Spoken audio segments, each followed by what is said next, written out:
வணக்கம். இன்றைய சாந்தி சமையல்ல நாம சமைக்க போறது வத்த குழம்பு.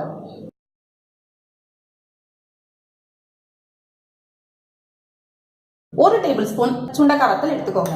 100 கிராம் சின்ன வெங்காயம் எடுத்துக்கோங்க. 4-5 பல் பூண்டு எடுத்துக்கோங்க.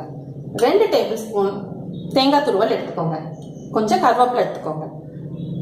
தாளிக்கிறதுக்கும் வறுக்கிறதுக்கும் நல்லெண்ணெய் யூஸ் பண்ணுங்க. தாளிக்கிறதுக்கு கடுகு, உளுத்தம்பருப்பு, கொஞ்சம் வெந்தயம் எடுத்துக்கோங்க. 2 வத்தல், கொஞ்சம் கருவேப்பிலை வச்சுக்கோங்க. கொஞ்சம் சின்ன வெங்காயம், 2 சின்ன பச்சை மிளகாய் எடுத்துக்கோங்க. தேவைக்கு குழம்பு மிளகாய் பொடி 3 டீஸ்பூன் எடுத்துக்கோங்க. அரை எலுமிச்சம்பழம் அளவுக்கு புளியை எடுத்து திக்கா கரைச்சி வச்சுக்கோங்க. தேவையான அளவு உப்பு எடுத்துக்கோங்க. கொஞ்சம் நல்லெண்ணெயில இந்த சுண்டைக்காய் வத்தலை பொரிச்சு சின்ன வெங்காயம், பூண்டு, தேங்காய் துருவல் இதெல்லாம் நல்லா வதக்கி கருவேப்பிலையோட சேர்த்து அரைச்சி நம்ம இந்த குழம்பு செய்ய போறோம். பாத்திரம் சூடானதும் நல்லெண்ணெய் விட்டுக்கோங்க. எண்ணெய் கொஞ்சம் சூடானதும் அதுல நம்ம சுண்டைக்காய் வத்தலை போட்டுக்கோங்க. இந்த எண்ணெயில நல்லா பொரிச்சு எடுத்துக்கோங்க. இதை இப்ப எடுத்துருங்க. இந்த எண்ணெயிலேயே வெங்காயத்தையும் பூண்டையும் போடுங்க. நல்லா வதக்கிக்கோங்க. வெங்காயத்துல கொஞ்சமா உப்பு போட்டா வெங்காயம் சீக்கிரமா வதங்கிடும். வெங்காயம் நல்லா வதங்கிடுச்சு. இப்ப கருவேப்பிலை போட்டுக்கோங்க. இது கூட 2 டேபிள் ஸ்பூன் தேங்காய் துருவல் போடுங்க. தேங்காய் நல்லா வதங்குறது வரைக்கும் இதை வதக்கிக்கோங்க. தேங்காய் நல்லா வதங்கிடுச்சு. அடுப்பு ஆஃப் பண்ணிடலாம்.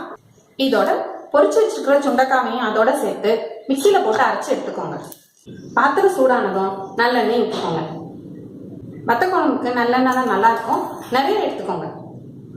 எண்ணெய் சூடாடணும். தாளிக்கிறதுக்கு கடுகு, உளுத்தம்பருப்பு, வெந்தயம் போட்டுக்கோங்க.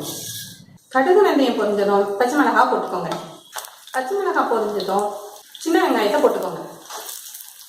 வத்தலை போட்டுக்கோங்க. கருவேப்பிலை போட்டுக்கோங்க. நல்லா வதங்கினதும் குழம்பு மிளகாய் பொடி போட்டுக்கோங்க.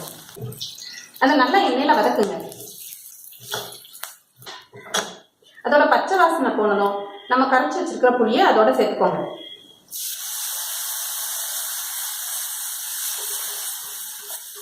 புளிக்கரைசல்ல நம்ம குழம்பு மிளகாய் பொடி கொஞ்சம் கொதிச்சதும் அதோட நம்ம அரைச்சி வச்சிருக்கிற மசாலாவை ஆட் பண்ணிக்கலாம்.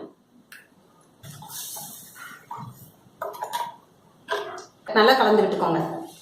ஏற்கனவே சின்ன வெங்காயம் வதக்கும் போது கொஞ்சம் உப்பு போட்டுருக்கோம். அதனால பார்த்து உப்பு போட்டுக்கோங்க. இந்த குழம்புல எண்ணெய் பிரிஞ்சு வர்ற அளவுக்கு கொதிக்க விடுங்க.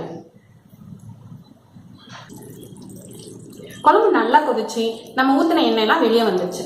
இப்போ நம்ம அடுப்பை ஆஃப் பண்ணிடலாம். குழம்பு இப்ப ரெடி ஆயிடுச்சு. இது சுட்ட அப்பளத்தோட பரிமாறுங்க. வத்த குழம்பு சமைச்சு சாப்பிட்டு பார்த்துட்டு எனக்கு கமெண்ட் பண்ணுங்க.